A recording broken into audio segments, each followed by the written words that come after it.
Salut à tous et bienvenue, c'est Jean-Mi, on est près de Frosthaven. Frosthaven est un jeu d'aventure, d'exploration et de stratégie pour 1 à 4 joueurs. C'est un jeu de Isaac Childre et il est édité par Cellofer Games. Les illustrations sont de Francesca Berard, David Temaret, Alexander Elishev et Josh T. McDowell. Et ils apportent une immersion visuelle forte dans cet univers sombre et glacial. Chaque partie dure entre 90 et 120 minutes en fonction du scénario. L'histoire se déroule dans un avant-poste isolé au nord de White Oak, une région soumise à des conditions climatiques extrêmes. Vous incarnez un groupe de mercenaires prêts à tout pour sauver cette communauté fragile. Face à eux, des menaces multiples. Les Algox, puissants ennemis semblables à des Yétis, les Lurkers, créatures marines hostiles, et des machines mystérieuses errant dans les étendues gelées. Le jeu propose une campagne d'une centaine de scénarios mettant en scène plus de 16 nouveaux personnages et plus de 20 types d'ennemis différents. Le jeu propose un système de combat tactique et il ajoute des éléments narratifs comme des mystères à résoudre, un système d'événements saisonniers ainsi qu'une gestion du développement de votre avant-poste qui va influer sur la progression. Allez, on va voir comment ça se passe. Et on se retrouve avec cette boîte gargantuesque. Donc là, ce que je vais faire, c'est vous faire un unboxing de la boîte et de tout son contenu. Ensuite, je vous ferai une présentation du jeu, sans rentrer dans tout le détail des règles et sans vous spoiler, bien entendu. Et ensuite, je vous donnerai mon avis, car j'ai joué sur la version d'un ami, et on a pas mal joué. Donc on va ouvrir cette boîte énorme. Déjà avec une illustration de couverture qui est magnifique, qui donne vraiment le ton de ce que va être le jeu.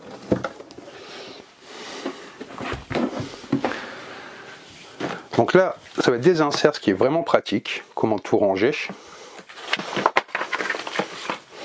Ça, c'est une très bonne idée. Ça de côté. Donc là, le livret de règles. On va le regarder ensemble. C'est que j'aime bien vous montrer les livrets de règles. Les aventuriers de départ, mise en place. Vous voyez, il y a vraiment beaucoup d'informations. Donc il faut prendre le temps avant de se lancer. Mais ça va assez vite. Dans l'absolu, vu la base d'informations qu'il y a, vous n'avez pas besoin de tout en fait au début. C'est au fur et à mesure que vous aurez besoin de plus en plus d'informations. Vous êtes en terrain familier si vous avez déjà joué à Gloomhaven, même s'il y a des ajouts qui sont vraiment les bienvenus. Et livret de règles, on est à 74 pages. On va faire 80 pages je pense. Voilà. Très bonne idée qu'il y ait un index. Vous voyez, le livret de règles. Ici, on ne va pas l'ouvrir parce que de mon souvenir, vous voyez, c'est fermé, donc ça ne s'ouvre pas. Livret de section à spirale, bien épais, comme on aime. Vous voyez. Beaucoup de texte. Et tous les retours que j'ai sur la traduction sont très bonnes. J'ai joué à la version anglaise. Vous voyez. Ça, vous avez une très bonne idée de tout ce que propose ce jeu incroyable. Ici, le livret de scénario. Donc pareil, hein, bien épais. Ouais, j'avance assez vite pour pas que vous soyez spoilé, bien entendu. Vous savez que j'essaie au maximum, mais je pense que je ne l'ai pas encore fait, de vous spoiler sur ce genre de jeu. Vous voyez, 166 pages, à spirale, très bonne qualité. Ce qui est pratique avec les spirales, c'est qu'on peut les retourner un peu dans tous les sens facilement. Donc là, les feuilles de personnages. Vous voyez. Donc, pour les jetons, vous voyez l'épaisseur. Bon, je vais vous montrer ça encore mieux. C'est refermé là. Vous pouvez tout ranger facilement. Alors vous allez voir, il y a beaucoup d'éléments. Là, on est sur le plateau. Enfin, sur un plateau. Vous voyez, je vous le montrerai mieux en détail tout à l'heure. Ça sera plus simple. Planche autocollant.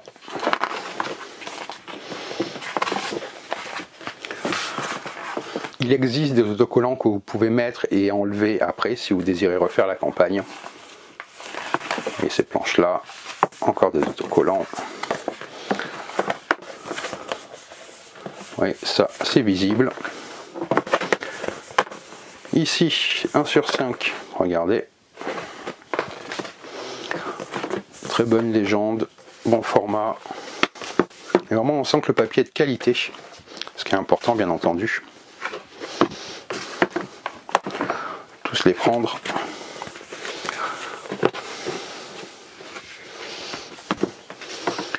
Beaucoup de punch, bien entendu.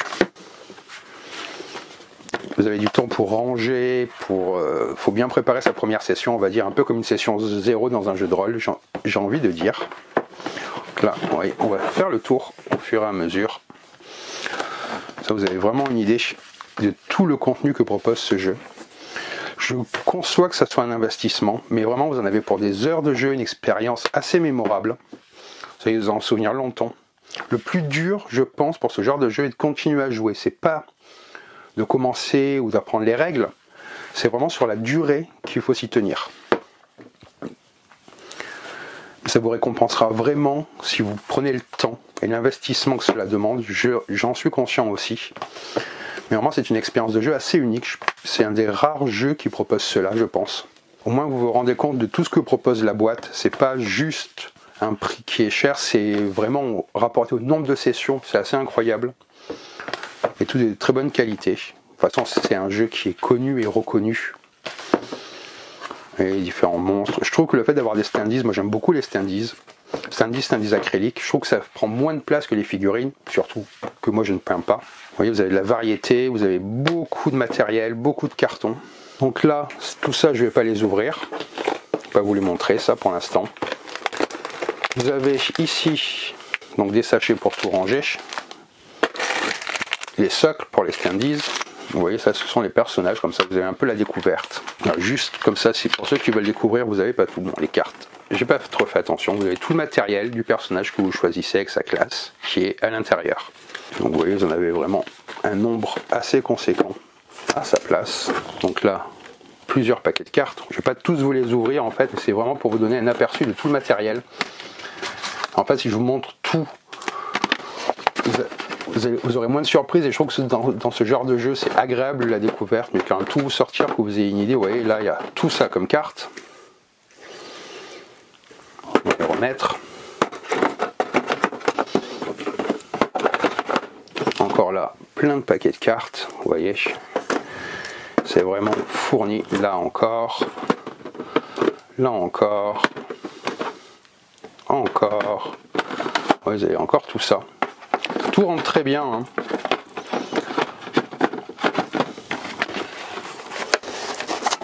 Vous avez tout ça avec le de cartes. Et quand vous pensez que c'est fini, ben ce n'est pas fini, il y en a encore. Et on se retrouve encore aussi avec tout ça de cartes. Donc voilà, je vous laisse, c'est quand même la surprise, hein. Je ne vais pas tout vous montrer, tout vous dire, je trouve que c'est important. Je me trompe peut-être, hein, dites-moi si vous auriez aimé que je vous montre toutes les cartes. Vous avez encore en dessous du matériel. Donc là, les différents compteurs. Encore des boîtes. Ici, encore des boîtes, des enveloppes. Vous ouvrez au fur et à mesure. Et si on peut le regarder vite fait, comme ça, ça vous donne quand même une idée. Vous voyez, vous avez tout ça.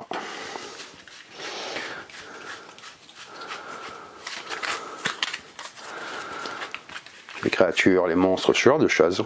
Je sais que c'est toujours délicat de faire pour un jeu à scénario et où il y a des choses qu'on découvre en unboxing, mais au moins vous avez une idée de tout ce qu'il y a dans la boîte, dans quoi vous vous lancez si vous récupérez ce jeu-là. Oui, vous entendez, il y a des choses dedans, donc je vous laisse la surprise quand même, parce qu'il y a un plaisir d'ouvrir ces boîtes et de découvrir, même s'il y en a certaines que je pourrais vous montrer. Il y a quand même toujours, je trouve, ce sel de découvrir quand on est avec ses amis. Donc je vous montre pas ça. Voilà, comme ça, vous avez une idée donc, comme je vous disais, de tout le matériel que propose le jeu, sans que je vous détaille tout encore une fois. Et je vais vous parler un petit peu plus du jeu, sur ce qu'il propose, et après je vous donnerai mon avis dessus. Frosthaven est la suite du succès Gloomhaven, un jeu qui a longtemps dominé les classements BGG et qui a connu un énorme succès grand public. On pourrait même dire qu'il a attiré une vague de nouveaux joueurs dans le hobby et est considéré comme l'un des meilleurs dungeon crawlers jamais créés, voire comme l'un des meilleurs jeux de société qui existent. Autant dire que les attentes sont très élevées pour Frosthaven. J'ai donc joué quelques scénarios, les premiers, et des phases avant-poste, un élément important comme vous le verrez. Et je peux vous confirmer une chose, c'est un très bon jeu. Donc on va essayer de ne pas faire de spoiler, à part quelques éléments de base pour bien comprendre le concept. Qu'est-ce que Frosthaven ? Il s'agit d'un jeu en campagne, basé sur l'exploration de donjons, dans lequel vous incarnez un groupe d'aventuriers explorant les mystères glacés du Nord à partir d'un village nommé Frosthaven, que vous découvrez, sauvez, puis auquel vous êtes liés. Le jeu se compose de scénarios tactiques, basés sur les combats dans les donjons. Certains font partie de l'histoire principale, d'autres sont des quêtes annexes optionnelles. Le jeu propose des chemins narratifs ramifiés, avec une très grande variété de scénarios disponibles. Il contient aussi des éléments de legacy, c'est-à-dire certaines décisions ou réussites peuvent bloquer l'accès à d'autres scénarios. Le contenu massif de la boîte, comme vous l'avez vu, inclut des pochettes, enveloppes, boîtes à ouvrir, uniquement lorsque certains événements de l'histoire ou objectifs personnels sont remplis. Objectifs que vous tirez aléatoirement lors de la création de votre personnage. Car une fois la quête personnelle accomplie, votre personnage peut partir à la retraite. Cela vous permet de débloquer un nouveau personnage, soit parmi les 6 personnages de départ, soit un nouveau héros caché qui n'était pas disponible au début de la partie. Frosthaven est à bien des égards un hobby à part entière. La richesse du contenu est telle que le jeu peut vous occuper des centaines d'heures. Sur ce point, Gloomhaven et Frosthaven partagent la même ADN. Mais Frosthaven se démarque pour moi, car tout dans le jeu respire la maîtrise et la volonté claire derrière chaque mécanique. Là où Frosthaven brille, de mon point de vue, c'est du côté de ses personnages. Le jeu propose 6 personnages de départ, chacun avec un niveau de complexité faible, moyen, élevé. Et même les personnages les plus accessibles sont bien mieux définis et construits que ceux du Gloomhaven original. J'ai principalement joué avec le Deathwalker, le Banner Spear et le Blinkblade, car ces personnages offrent beaucoup de liberté dans la manière de les jouer, mais avec une direction plus naturelle, plus intuitive, on sent mieux comment les incarner efficacement. Bien entendu, le jeu regorge de scénarios tactiques, et vous bénéficiez d'une grande flexibilité avec vos cartes de départ. À mesure que vous jouez, vous pouvez échanger des capacités, puis les faire évoluer pour en débloquer de nouvelles. Dès le début, aucun personnage ne donne l'impression d'être un simple touche-à-tout. Chacun a une identité forte, des mécaniques propres et une courbe d'apprentissage claire. Parlons par exemple du Banner Spear. Au premier abord, ça ressemble à un tank classique, mais en réalité, le personnage regorge de subtilité tactique. Beaucoup de ses capacités reposent sur le positionnement. Vous devez vous placer par rapport à d'autres personnages, qu'il s'agisse de vos alliés ou d'unités invoquées. Vous pouvez effectuer des attaques en tenaille, bloquer une ligne ennemie ou créer des murs vivants pour contrôler le champ de bataille. Le personnage peut invoquer un allié de base, réutilisable pendant le scénario. Ces alliés sont fragiles et mourront souvent, mais leur présence est essentielle pour déclencher certaines de vos capacités spéciales. Mais ce n'est pas tout. Le personnage peut également placer des bannières sur le terrain. Ces bannières offrent des bonus à tous vos alliés, renforçant votre synergie d'équipe. Vous pouvez aussi déplacer vos coéquipiers avec ce personnage, ou leur accorder du mouvement supplémentaire, ouvrant la voie à des enchaînements dynamiques et à des stratégies évolutives. C'est un personnage capable d'encaisser, de soutenir, de booster, tout en réalisant des attaques dévastatrices grâce à une lecture fine de l'espace et des positions ennemies. Le Blinkblade, lui, semble jouer un jeu de gestion de ressources, mais en solo, dans un autre coin du champ de bataille. Il va jongler constamment entre investissement et retrait d'énergie, qu'il va ensuite convertir en version avancée et spectaculaire de ses capacités. Cela lui offre une flexibilité énorme et un contrôle précis sur ses actions. Il repose sur une mécanique temporelle unique. Il doit retourner ses cartes, observer les cartes ennemies révélées et anticiper tout ce qui va se passer durant le tour. C'est un peu comme observer les rouages d'une horloge avant de décider comment synchroniser ses propres mouvements pour optimiser l'impact. C'est un personnage complexe, exigeant, mais absolument brillant lorsque vous arrivez à le maîtriser. Il propose, de mon point de vue, un équilibre parfait entre thème et mécanique. On ressent, dans chaque mouvement, cette idée de maîtrise du temps et de réactivité calculée, ce qui rend le personnage vraiment vivant, à l'opposé total de ce qu'il affronte. Le Deathwalker est une entité à part. Il pose sur le plateau de mystérieuses zones d'ombre mouvantes, des taches d'encre surnaturelles que vous pouvez manipuler à distance, utiliser comme des portails de téléportation, lancer des attaques depuis ces zones, ou encore invoquer des démons d'ombre depuis leur cœur. Cela donne à ce personnage un style furtif, proche du voleur, tout en gardant une forte dimension magique. Il a l'aura d'un lanceur de sort, mais sans jamais tomber dans l'archétype classique. Et c'est exactement ce qui le rend aussi captivant. Ce qui est particulièrement remarquable, c'est que tous les personnages de Frosthaven bénéficient d'une vision claire et nuancée. Dès les premières parties, ils sont plus aboutis, plus riches, comparé aux personnages, je trouve, de Gloomhaven. Et c'est une vraie réussite. Bien sûr, la liberté tactique est cruciale, mais Frosthaven vous lance aussi des ennemis beaucoup plus coriaces, avec une IA complexe et implacable. Heureusement, vous avez désormais des outils puissants et héroïques pour faire face. Et parce que le niveau de menace a clairement été revu à la hausse, les moyens de vous en sortir eux aussi sont plus inventifs et satisfaisants. Le jeu est complexe, demande plus de réflexion, et même les personnages de base ne sont pas de simples archétypes. Il faut prendre des décisions profondes, pesées, mais tout cela est présenté de manière fluide et intuitive. Les aides logiques s'appliquent aussi au système de gestion du bastion, qui est une grande surprise. Dans Gloomhaven, après chaque scénario, on revenait en ville pour faire quelques achats, monter de niveau, gérer 2 ou 3 choses, avant de repartir au combat. La ville servait en quelque sorte de pause mécanique. Mais là, dans Frosthaven, la ville vit et évolue. C'est un véritable jeu de gestion intégré au cœur de la campagne. Des bâtiments à activer, améliorer ou reconstruire. Des ressources à crafter, des capacités spécifiques à débloquer. Un calendrier de saison. Chaque scénario fait avancer le temps de l'été à l'hiver puis retour. Des événements aléatoires, des attaques ennemies sur la ville à anticiper et à repousser selon vos investissements en défense. Et de vrais dilemmes sur quoi construire, quoi améliorer, ou investir votre temps et vos ressources. Tout cela rend le jeu très riche et surtout très intuitif. On comprend rapidement les enjeux de chaque décision et on ressent un vrai impact sur le reste de la campagne. Ce système vous donne accès à de nouveaux objets, nouvelles quêtes, nouvelles approches, des embranchements narratifs uniques selon vos choix. Un autre lien très réussi entre les deux moitiés de Frosthaven, c'est-à-dire la partie ville et les scénarios, est le système de butin. Lorsque vous jouez un scénario dans Frosthaven, les ennemis que vous tuez ne laissent pas plus simplement tomber de l'or. Ici, ils vont lâcher des jetons butin. Et quand vous ramassez ces jetons, vous piochez des cartes dans un deck de loot configuré au début de chaque scénario. Ce deck vous offre toutes sortes de ressources, des matériaux de craft, de l'or, voire des objets aléatoires que vous pouvez dénicher par surprise. On ressent bien plus l'immersion thématique dans le fait de tuer des ennemis et de les dépouiller, car ce loot a un véritable impact sur la phase de gestion du bastion. Fabrication d'armes, de potions, amélioration à tout genre. Vous serez presque excité à l'idée de trouver une peau ou un morceau d'acier. C'est-à-dire à quel point Frosthaven prend donc toute la structure déjà excellente de Gloomhaven et y ajoute une surcouche de méta-jeu qui donne plus de sens à vos actions, un monde qui vous semble plus vivant et cohérent, ainsi qu'une profondeur tactique renforcée. Bien sûr, cela rajoute de la complexité. Cette phase de gestion approfondie prend du temps après chaque scénario, mais le jeu est assez bien conçu pour qu'on ait envie de s'y investir à fond. Une grande réussite également est la manière dont les règles sont présentées. Le livret de règles est clair et bien organisé, ce qui est parfait pour les nouveaux joueurs découvrant l'univers. Pour les vétérans, toutes les nouveautés spécifiques à Frosthaven sont mises en texte bleu, ce qui permet de les repérer facilement, de passer rapidement sur ce qu'on connaît déjà. Ensuite, vous allez découvrir le volet gestion et la construction de l'avant-poste, une vraie nouveauté majeure. Le jeu propose plusieurs outils pour suivre la progression. Vous allez coller des autocollants, une carte détaillée de la ville qui montre également les évolutions de vos actions, et une carte de scénario permettant de visualiser les différents chemins possibles dans la campagne. Tout cela forme un matériau riche et immersif, avec une organisation visuelle superbe, notamment la carte de la ville qui est vraiment magnifique. On sent un vrai soin apporté à la présentation, ce qui aide à suivre clairement la progression et les choix. La boîte est également bien pensée, avec un insert efficace pour ranger jetons et matériel. Frosthaven améliore nettement la gestion du matériel et la clarté des règles, facilitant la mise en place et le rangement tout en offrant une profondeur de jeu inégalée. Ce sont des petits détails mais qui peuvent faire une différence. Les illustrations sont splendides, avec bien plus d'assets graphiques que dans le premier jeu. On voit aussi de réelles améliorations en termes d'accessibilité. Par exemple, pour les alliés que vous invoquez, vous n'avez plus de simples jetons génériques comme pour les esprits. À la place, vous avez une figurine avec un socle représentant l'allié, basé sur l'illustration de son personnage. Les bannières qui entrent en jeu sont également représentées avec leurs propres éléments visuels, ce qui apporte beaucoup à la thématique et facilite grandement la compréhension pendant la partie. L'ambiance oppressante et mystérieuse est vraiment bien rendue. Cette ambiance contribue parfaitement à créer ce mélange gothique et d'humour sardonique qui fait tout le charme de Gloomhaven. Il faut également parler du système du polissage du jeu. Car pour l'essentiel, la partie stratégique et tactique ressemble à Gloomhaven. Les cartes ressemblent beaucoup à celles de Gloomhaven, les effets sont quasiment identiques. Si vous avez déjà joué à Gloomhaven, vous connaissez environ 90% de ce qu'il faut pour jouer à Frosthaven. Mais les changements majeurs sont surtout des petites touches de finesse pour améliorer l'expérience de jeu. Le système d'avantages et désavantages, notamment pour les modificateurs de lancer, a aussi été affiné pour être plus simple et intuitif. Il y a aussi des nouveautés comme des nouveaux effets de statut. Un effet vous donnera un compte à rebours mettant un énorme dégât de 10 points plus tard dans la partie, des effets de régénération et bien d'autres. En effet, le jeu propose plein de nouveaux effets de statut très intéressants. Tout cela rend l'expérience plus riche, plus cohérente, tout en gardant le meilleur de Gloomhaven. Donc voilà pour la présentation un petit peu de comment fonctionnait le jeu et de ce que vous allez trouver. Je vais maintenant vous donner mon avis.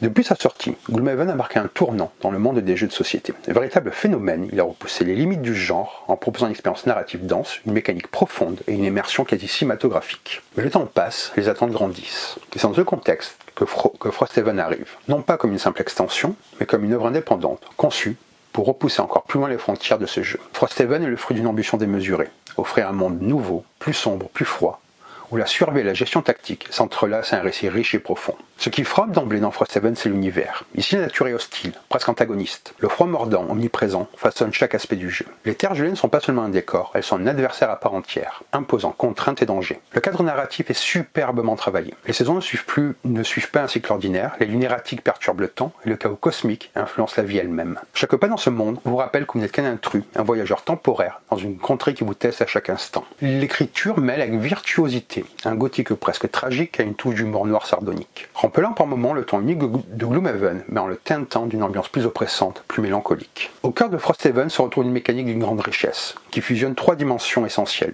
L'exploration et les scénarios tactiques. Un nombre conséquent de scénarios composent cette campagne monumentale. Chacun est un défi, une énigme à résoudre, où le placement, la gestion des cartes et la coordination entre joueurs sont cruciaux. Ces combats ne sont pas de simples affrontements.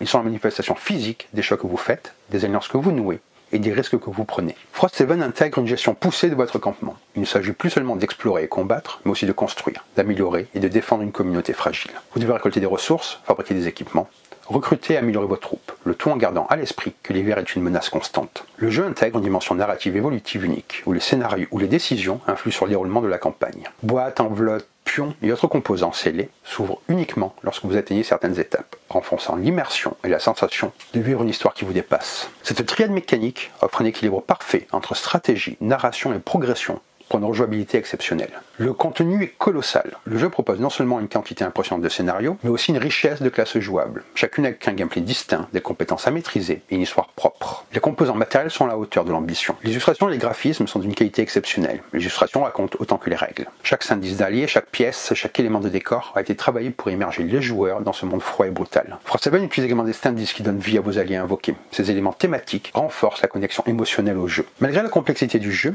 les aides visuelles, la clarté des cartes et les règles facilitent l'apprentissage et le déroulement de ce dernier. Ce qui différencie Frosthaven et bien d'autres jeux, c'est son immersion narrative. Chaque partie est une page dans le livre de votre aventure. Les quêtes personnelles, les ramifications scénaristiques, la gestion des ressources, de la progression, des personnages, créent un cocktail d'émotions variées. Tension, exaltation, frustration, mais toujours un sentiment d'accomplissement profond. L'écriture souligne la dureté de ce monde, mais aussi la force des liens qui unissent vos personnages. La progression ne se mesure pas seulement au point de victoire, mais en histoire vécue, en alliances forgées et en légendes gravées dans la glace. L'immersion est totale dans un univers riche et oppressant, le système Legacy très abouti qui pousse à la découverte progressive. Les mécaniques mêlant exploration, tactique et gestion offrent une expérience complète et cohérente. La qualité matérielle et artistique est exceptionnelle, qui valorise chaque moment de jeu. La rejouabilité est énorme, grâce au scénario, classe et choix possibles. Bien entendu, le jeu demande un investissement important, tant qu'en compréhension, mais il sera gratifiant si vous lui donnez le temps. Frosthaven est bien plus qu'un jeu de société. C'est un voyage dans un monde où la glace est aussi bien un décor qu'un ennemi,